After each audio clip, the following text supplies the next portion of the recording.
ISR 9 news కి స్వాగతం. ప్రశ్నిస్తే దాడుల రాజధాని గురించి ఎమ్మెల్యేని ప్రశ్నించినందుకు ఎమ్మెల్యే సమక్షంలో యువకులపై విచక్షణారహితంగా దాడి చేశారు ఎమ్మెల్యే ఎమ్మెల్సీ అనుచరులు. ఓటమి భయంతో నందిగామ ప్రజలు ఎన్నడూ చూడని రౌడీ రాజకీయాలకు తెరతీశారు రౌడీ బ్రదర్స్.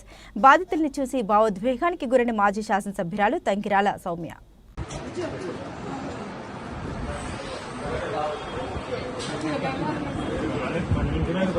దాడి చేశారట. మా మీద దాడికి కారణం మిగతా సోదరులు ఏమన్నా ఏదైనా అయినా కానీ వాళ్ళిద్దరే కారణం.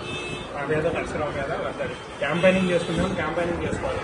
నందిగామను అభివృద్ధి చేసేవాళ్ళు అభివృద్ధి చేయాలి. రౌడీ మోకల్ని ఎప్పటేసుకొని ప్రచారం చేసి మా ప్రాణాలకు ఏమైనా మొండికావు జగన్మోహన్ కొడుకు కానీ అరుణ్ కుమార్ కూతురు కానీ ఇలాగే అయితే ఎలా స్పందిస్తారు? ఇలా దాడులు చేయమని ప్రోత్సహిస్తున్నారా మీరు? నందిగామను ఏం చేద్దాం అనుకుంటున్నారు? మేము అడుగుతాం, ప్రజాస్వామ్యంలో ఉన్నప్పుడు మేము అడుగుతాం. దాన్ని ప్రశ్నించినప్పుడు మీరు జవాబు చెప్పాలి. చెప్పలేకపోతే మెదకుండా వెళ్ళిపోవాలి. రౌడీ మోకల్ని, అల్లరి మోకల్ని, పారం మోకల్ని వేసుకొని మా ప్రాణాల మీదకి తెస్తారా మీరు? నా ప్రాణానికి ఏ హాని జరిగినా, మా బ్రదర్ నల్లా నరసరావు ప్రాణానికి ఏ ఆపద జరిగినా మొండితోట సోదరులే కారణం. జగన్మోహన్ రావు, అరుణ్ కుమారే కారణం.